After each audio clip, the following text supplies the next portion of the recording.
दोस्तों, बायोग्रेन चैनल पे आपका एक बार और फिर से स्वागत है। एंड आज हम लोग डिस्कस करने वाले हैं 10th का जो पार्ट 2 वाला सेक्शन है, that is life processes part 1 में सेकेंड सेक्शन। लास्ट वीडियो में हम लोगों ने डिस्कस किया था इंट्रोडक्शन के बारे में।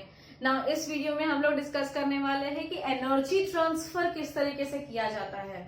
ना आपको ये चीज पता है कि कोई भी ऑर्गेनिज्म कोई भी ऑर्गेनिज्म जो होता है, ये ऑर्गेनिज्म कंज्यूम क्या कर रहा है ना। कंजम्पशन की अगर मैं बात करूं तो फोटोसिंथेसिस के रिएक्शन से फोटोसिंथेसिस के रिएक्शन से जो भी फोटोसिंथेसिस रिएक्शन हो रही है उसमें कार्बोहाइड्रेट का फॉर्मेशन हो रहा है।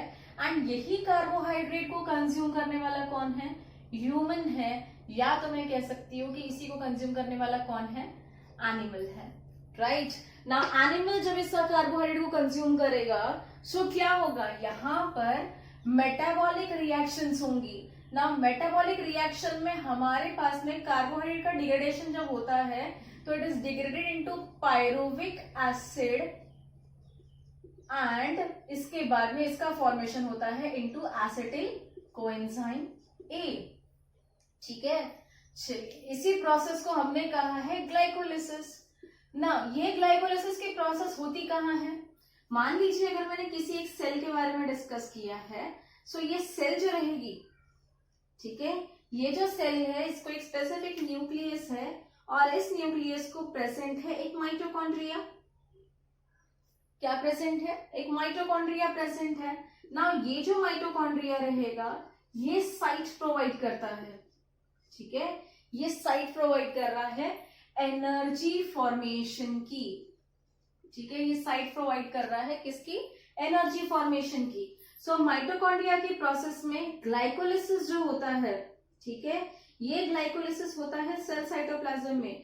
बिकॉज फूड जब सेल के अंदर आता है तो सेल के अंदर आने के बाद में इसको ग्लूकोज का डिग्रेडेशन करना पड़ता है। कार्बोहाइड्रेट मतलब क्या? यहाँ पर क्या प्रेजेंट है? ग्लूकोज अपने आप को कन्वर्ट करता है into pyruvic acid and acetyl coenzyme A. ठीक है, सो ग्लाइकोलिसिस के रिएक्शन जो है वो यहां तक आ जाती है, that is pyruvic acid formation. And pyruvic acid की जो प्रोसेस है ग्लाइकोलिसिस, ये होती है सेल साइटोप्लाज्म में। ओके ना, सेल साइटोप्लाज्म में होने के बाद में अब ये जो ग्लाइकोलिसिस में पायरुविक एसिड का फॉर्मेशन हुआ है, ये पायरुविक एसिड एंटर करता है। ठीक है, ये पायरुविक एसिड एंटर कर रहा है आउटर मेम्ब्रेन से इनर मेम्ब्रेन के बीच में एंड यहां पर फॉर्म हुआ एसिटिल कोएंजाइम ए ना। एसिटिल कोएंजाइम ए फॉर्म होने के साथ साथ ये जब एंटर करता है सो यहां पर इसके पास में फॉर्म हो जाता है, दैट इज माइटोकॉन्ड्रिया के मैट्रिक्स में फॉर्म होता है ऑक्सैलोएसिटिक एसिड एंड सिट्रेट। ठीक है, ऑक्सैलोएसिटिक एसिड और सिट्रेट, और यही साइकिल रन करती है एंड रन करने के बाद में FADH2 का GTP का फॉर्मेशन होता है। ओके, किसका किसका फॉर्मेशन होता है? FADH2 का फॉर्मेशन हो रहा है, NADH2 का फॉर्मेशन हो रहा है एंड इसी के साथ साथ GTP का फॉर्मेशन हो रहा है। ये तीनों एनर्जी करेंसीज है। ओके, ये तीनों क्या है? दे आर एनर्जी करेंसीज जो कि यहाँ पर सिंथेसाइज होती है। एंड लेटर ऑन जैसे ही ये प्रोसेस कंप्लीट आउट होती है, ठीक है, यहाँ पर 2 ATP का फॉर्मेशन होता है। जैसे ही ये कंप्लीट आउट होता है तो यहाँ पर एक वर्ड यूज किया जाता है ऑक्सीजोम। सो ये ऑक्सीजोम के अंदर में ये मूव कर जाती है, that is through inner membrane. And यहाँ पर आपकी प्रोसेस जो होती है दैट इज ETS की प्रोसेस जो होती है, that is electron transport system, ये प्रोसेस यहाँ पर होती है ना। जरूरत क्या है इसको ये सब चीजें करने की? जरूरत ये है बेटा कि माइटोकॉन्ड्रिया जो है वो energy currency of the cell कहलाता है और इसमें सिंथेसाइज होते हैं ATP ना। ATP क्या है? It is adenosine triphosphate. ATP तो सिंपल फॉर्म में जमा होगा नहीं, ठीक है। सो हमारे पास में DNA के कंपोनेंट में आ जाता है एक एडिनाइन प्रेजेंट है। एडिनाइन जब शुगर मॉलिक्यूल के साथ में कंबाइन होता है, ठीक है, एडिनाइन जब शुगर मॉलिक्यूल के साथ में कंबाइन होता है तो ये कहलाता है, बिकॉज एक हो गया नाइट्रोजनस बेस प्लस हो गया शुगर। सो sugar plus nitrogenous base plus अगर फॉस्फेट इसके अंदर ऐड होता है then it is called as nucleotide. while अगर सिर्फ नाइट्रोजनस बेस रहता है, इसमें भी adenine, guanine, cytosine and thymine, और इसी के साथ अगर शुगर मॉलिक्यूल रहता है, then it is called as nucleoside. क्या बोलते हैं इसको? न्यूक्लियोसाइड. नाउ न्यूक्लियोसाइड जैसे ही फॉर्म हो जाता है, ठीक है, सो इसके साथ phosphate molecule as adenosine triphosphate. अगर ये सिंगल मॉलिक्यूल ज्वाइन हुआ है, फिलहाल इस कंडीशन में क्या है, सिंगल एटीपी मॉलिक्यूल ज्वाइन हुआ है, तो ये सिंगल एटीपी मॉलिक्यूल क्या करेगा,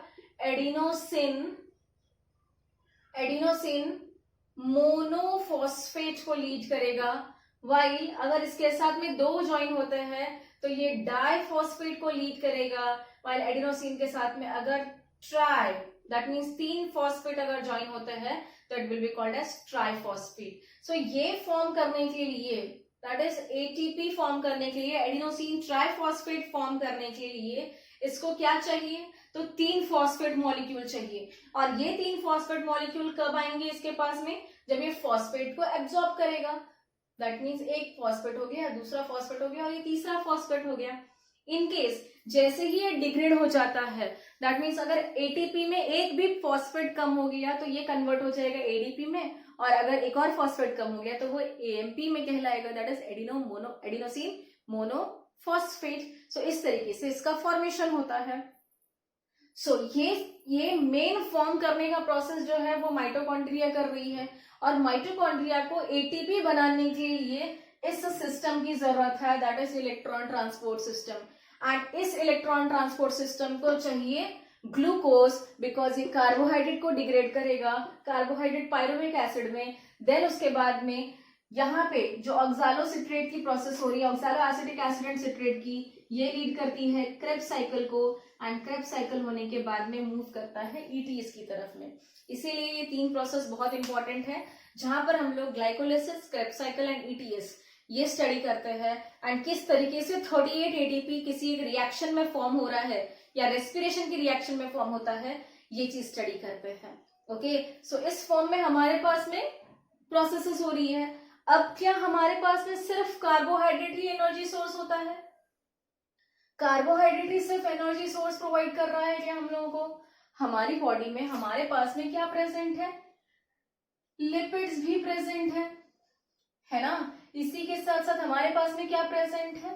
प्रोटीन्स भी प्रेजेंट है. इसका चार्ट साइड में डिस्प्ले हो रहा है, आपको ऑलरेडी बुक में दिया हुआ है. सो लिपिड्स का कन्वर्शन हो रहा है. लिपिड किस में कन्वर्ट करेगी? लिपिड किस में कन्वर्ट करेगी? ग्लिसराइड्स में, जो कि सिंपल फैट है. सिंपल फैट अपने आप को डिग्रेड करके वापस से क्या बना रही है? एसिटिल कोएंजाइम है. नाउ ये जो प्रोटीन्स है इसका बेसिक कौन है? That is amino acids. Amino acid degrade करके क्या बना रहे हैं? एसिटिल कोएंजाइम में. एंड देन एसिटिल कोएंजाइम में डिग्रेडेशन करके ग्लाइकोलिसिस की प्रोसेस, क्रेब्स साइकिल की प्रोसेस एंड ईटीएस की प्रोसेस करता है. नाउ फैट्स का एज वेल एज प्रोटीन्स का क्या रोल रहता है, चलिए जान लेते हैं. आपकी बॉडी में हर वक्त कार्बोहाइड्रेट प्रेजेंट रहे ये जरूरी नहीं है. कभी कभी हमको भूख भी लगती है. भूख लगती है तो खाने के लिए तो समय पे होता नहीं है. अब अगर समय पे खाने के लिए मिलेगा नहीं तो इस टाइम ड्यूरेशन में बॉडी को अगर एनर्जी जनरेट करनी है तो वो किसको यूज करेगा? सो सबसे पहले यूज करेगा लिपिड्स को, जो कि फैट है. फैट को यूज करना चालू करेगा, दैट इज फैट को बर्न करना शुरू करेगा, एंड इससे एनर्जी प्रोड्यूस होगी. लेटर ऑन अगर फैट भी खत्म हो जाता है तो ही विल यूज और they will use proteins as an energy source. ठीक है, सो इस तरीके से बॉडी की रिक्वायरमेंट जो होती है, जो कि एनर्जी की रिक्वायरमेंट होती है, ये कंप्लीट होती है. सो तीनों तरफ से, that is carbohydrate, proteins and fats, जो बेसिक हमारे होल सोल कंपोनेंट होते हैं, इन सभी को क्लब करके लेकर आया जाए तो एसिटिल कोएंजाइम है, तो इनको फॉर्म करना ही है एंड ग्लाइकोलिसिस परफॉर्म करनी ही है, and they will form different intermediates. ठीक है, सो यही एक चार्ट आपको डिस्प्ले किया हुआ है साइड में.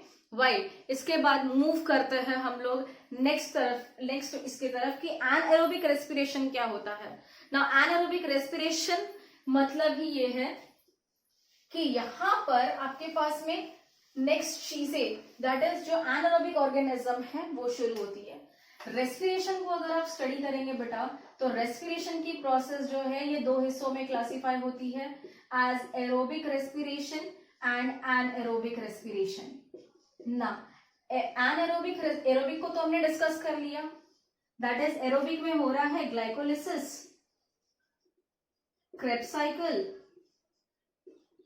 And ETS, while anaerobic respiration में भी ग्लाइकोलिसिस होता है, बट इनमें क्रेब्स साइकिल और रेस्पिरेशन ईटीएस का फॉर्मेशन होगा, ये प्रोसेस जरूरी नहीं है, बिकॉज एनारोबिक बैक्टीरिया, बताती हूँ क्यों नहीं होगा, बिकॉज एनारोबिक बैक्टीरिया जो होता है ये सिंपल फॉर्म ऑफ बैक्टीरिया है, और सिंपल बॉडी है, तो माइटोकॉन्ड्रिया कहाँ से आया? माइटोकॉन्ड्रिया होने के लिए वो सेल को यूकैरियोटिक सेल होना जरूरी पड़ेगा, क्योंकि उस अगर वो यूकैरियोटिक सेल नहीं होगा तो उसके पास माइटोकॉन्ड्रिया नहीं होगा, माइटोकॉन्ड्रिया नहीं होगा तो वो एनर्जी सिंथेसाइज नहीं कर पाएगा। अभी हमने देखा कि ग्लाइकोलिसिस की प्रोसेस तो सेल साइटोप्लाज्म में होती है, बट माइटोकॉन्ड्रिया की रिक्वायरमेंट होती है क्रेब्स साइकिल और ईटीएस परफॉर्म करने के लिए। सेम एनारोबिक रेस्पिरेशन में ग्लाइकोलिसिस की अगर बात करूं तो ग्लाइकोलिसिस की प्रोसेस होती है ना, यहाँ पर दो फॉर्म में एनारोबिक ऑर्गेनिज्म है हमारे पास में। एक तो फर्मेंटेशन की प्रोसेस है, जहां पर हम लोग फर्मेंटेशन में ईस्ट पाउडर को यूज करते हैं, ईस्ट को यूज किया जाता है, राइट, ईस्ट को यूज किया जाता है ताकि फर्मेंटेशन की प्रोसेस लीड हो, idli formation, dhoklas formation, jalebi formation, या इसके साथ साथ जो हमारे पास में एन नंबर ऑफ माइक्रोब्स है, that is beverages formation. Beverages मतलब क्या होता है? दैट इज अल्कोहलिक फर्मेंटेशन करना। ये प्रोसेस जो है ये फर्मेंटेशन के अंडर आती है। और इसके अलावा दूसरी है हमारे पास में lactic acid fermentation. Okay, now lactic acid fermentation मतलब क्या? जहां पर लैक्टिक एसिड सिंथेसाइज होता है। लैक्टोज कहाँ प्रेजेंट होता है? मिल्क में, दैट इज कर्ड का फॉर्मेशन भी जो है वो फर्मेंटेशन को लीड करता है, ठीक है। और लैक्टिक एसिड फॉर्मेशन की जो प्रोसेस होती है ये मसल्स में होती है, बिकॉज एनारोबिक रेस्पिरेशन की प्रोसेस मसल्स में लैक्टिक एसिड सिंथेसाइज करती है। बिकॉज आपने इमेजिन किया होगा या इसके पहले आपको हुआ होगा कि जॉइंट पेन होते हैं, सो वो जॉइंट पे वर्किंग पार्ट जो रहता है या वर्क एरिया जो रहता है वो ज्यादा होने की वजह से ये लैक्टिक एसिड का जमना शुरू हो जाता है, और जमने की वजह से ही पेन क्रिएट होता है। एंड जैसे ही आप झंडू बाम या मूव या कोई भी और प्रोडक्ट लगाते हो तो उससे रिलीफ मिलता है, बिकॉज ये लैक्टिक एसिड फिर बाकी बॉडी में सेपरेट आउट हो जाता है and that has to be removed outside the body. Okay, so with this we have finished respiration में aerobic and anaerobic respiration, that is how energy is formed। and next आपके पास में है कि vitamins किस तरीके से होते हैं या फैट मॉलिक्यूल्स कहाँ होते हैं, तो ये कहाँ कहाँ बॉडी में प्रेजेंट होते हैं, कौन से फूड स्टफ में प्रेजेंट होते हैं। ये एक जनरल क्राइटेरिया है जो कि आप अगर रीड करेंगे तो आपको चीजें समझ में आ जाएंगी। इनकेस अगर नहीं समझ में आता है तो प्लीज आप मुझे मैसेज करिएगा, इनबॉक्स करिएगा, ताकि मैं आपके क्वेश्चंस के रिप्लाई दे सकूं। Till then enjoy your day, thank you very much for listening. Please like और सब्सक्राइब करना बिल्कुल भी ना भूले मेरे चैनल को। मिलते हैं नेक्स्ट वीडियो में, जहां पर हम लोग आगे के कंटेंट जो है that is mitosis and meiosis इसको डिस्कस करेंगे। Thank you very much.